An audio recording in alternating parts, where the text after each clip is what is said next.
Hey, this is Dave from the Centurion's Review, and today I'm reviewing the Lords of Underearth Subterranean Warfare. This is a game of subterranean warfare in a dwarven city named Underearth. The dwarves are under constant attack by both humans and orcs. There are also various monsters that are used in some of the scenarios.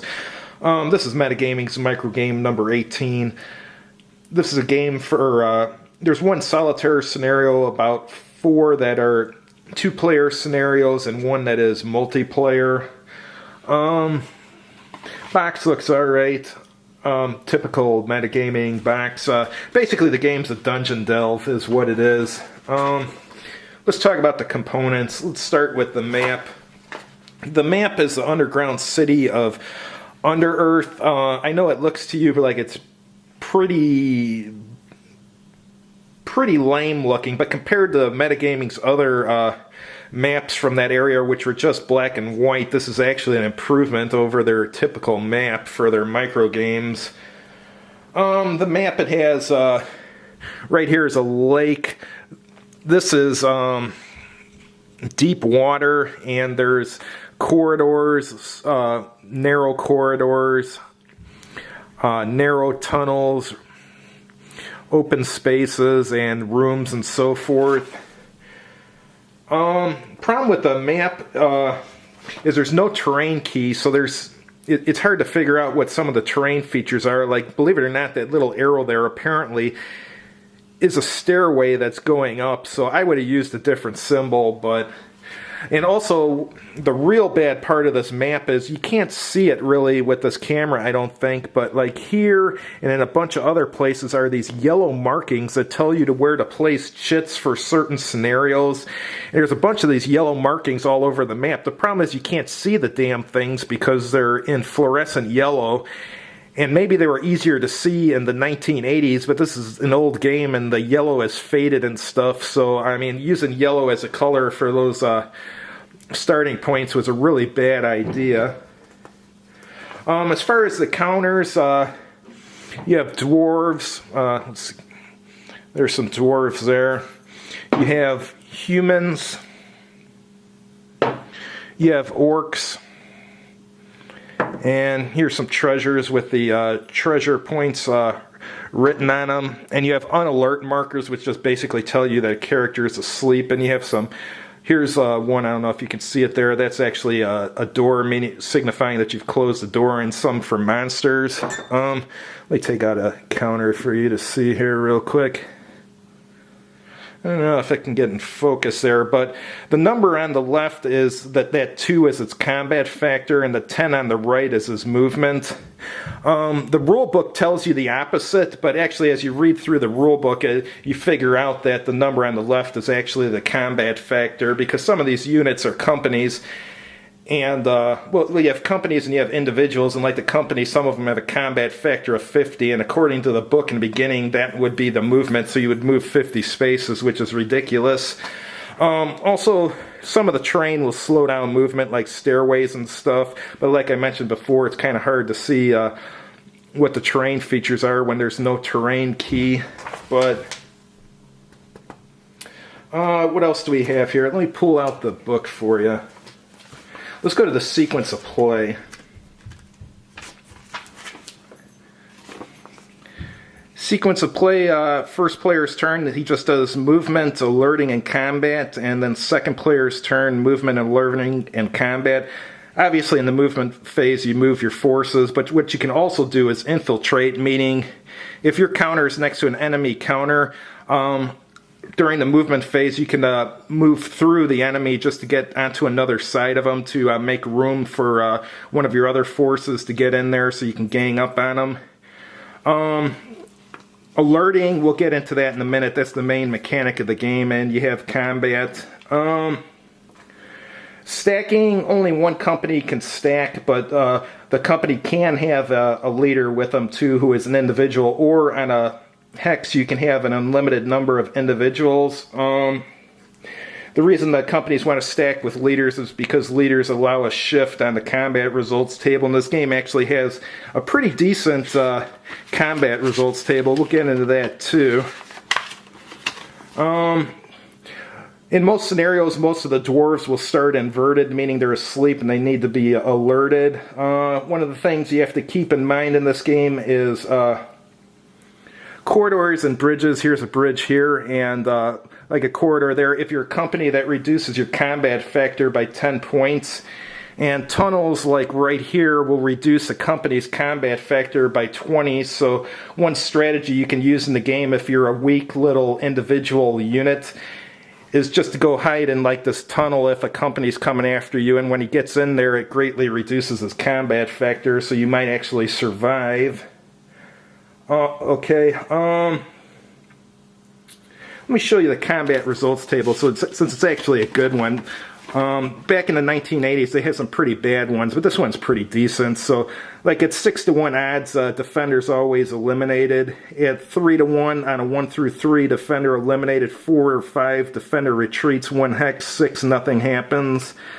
Let's see, what else do we have here? If you retreat, you drop your treasure. And victorious units can advance in the vacated hexes.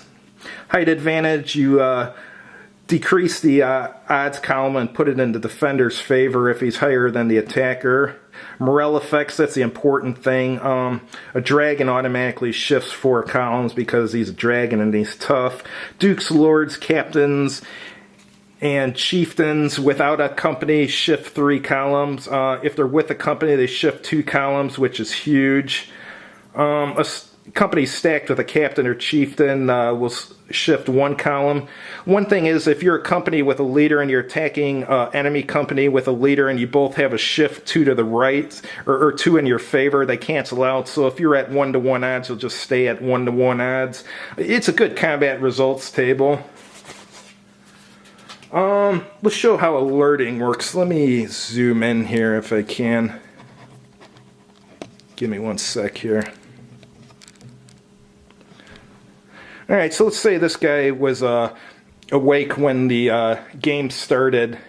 First thing he's going to do, he's not going to run to attack the unit, this dwarf. What he's going to do is on his movement phase, he's going to go here, and on the alert phase, alert this guy. And then the next turn, this guy's going to move to here, and on the alert phase, alert him. And this one actually... this is a dependent. This is a unit that's just civilians, women and children. Doesn't have a combat factor, but he can move, and he can alert other forces. So on his turn, he alerts this guy, and that guy is a sentry, so he automatically alerts everything within 4 spaces that's in line of sight. So he'll alert this guy, and this guy, and this guy here is a lord. So what would happen then is you, on the movement phase, the lord would stack with a company, and now you have that's a company with a power of 70. That's a really powerful unit. So now you can take that company and go forth and fight the enemy. So that's the basic strategy behind the game, is to alert if you're the dwarves, is to alert your sleeping forces and get them your company stacked with leaders so they can go out and kick ass. Let's talk about the scenarios.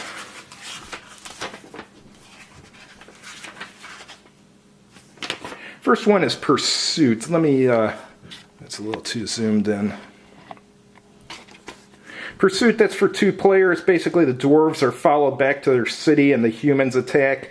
Most of the dwarves are asleep and must be awakened so they can fight. The second is Surprise Attack. That's right down here. In that one, that's the previous one was 2 players. This is 2 players also. The orcs conduct a surprise attack, and they must kill the dwarf lord. All the dwarves are asleep, so the game basically starts with the dwarves being slaughtered, but the ones that survive go around and start waking up dwarven units so they can fight back. Here's an interesting one, Dragon Fire. This is 2 players. The dragon must kill 12 units to win, and the dwarves will win if the dragon is killed, or the dwarves get 40 points of treasure off the map. Here's a solitaire version. It's the exact same thing as the Dragonfire scenario, except it used the uncontrolled movement rules. They're the simplest solitaire AI I've ever seen. All it does is uncontrolled units just move towards the closest enemy until they get next to them and fight them. That's just how it's just that simple. Next one is Passage of Underearth for 2 players. It's a human and dwarf alliance versus versus the orcs.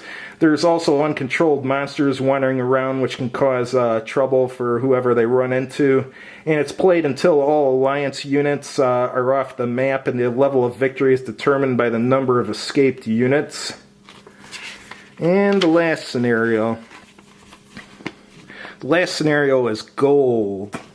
It's for any number of players, and each player starts with a limited number of regular units, and then they use some points they're given to hire mercenaries. The dragon's on the board inverted, along with 5 inverted dummy counters, so you don't know which one he is. These counters are placed above treasure counters, and the side who gets the most treasure points wins, but they have to be careful because one of these treasures may have a dragon above them. Let's go over the good and bad points of the game. The good point is there's several different races. You got humans, you got orcs, and you got dwarves, and then you even got mercenaries, so that gives a little bit of a variety. The map is geomorphic. I forgot to mention this. Along these dotted lines here, if you really wish, you can cut the map into 3 pieces, and you can arrange these 3 pieces any way you want to have a custom map. The alerting mechanic is what makes this microgame unique. Microgames usually try mechanics that bigger games don't generally experiment in, because if a microgame doesn't sell, a company's not going to lose that much money, so they can afford to be creative with it because it's not that big a loss if the mechanic doesn't work out. But I mean, this alerting mechanic is alright. It's kind of interesting. The rules are super easy to learn. Yeah, it was this 22 pages, and they're small pages. You'll have no trouble learning these rules.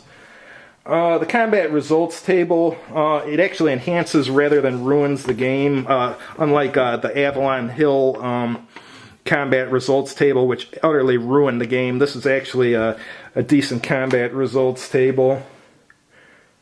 All the scenarios, even though most of them are for 2-player, one's for any number of players, and only one is solitaire. I played all the scenarios, both solitaire and against other people, and they play solitaire just fine. So, and all the scenarios play really fast. This is a really fast playing game. The game has some bad points though. Like I mentioned, the yellow markings are really hard to see.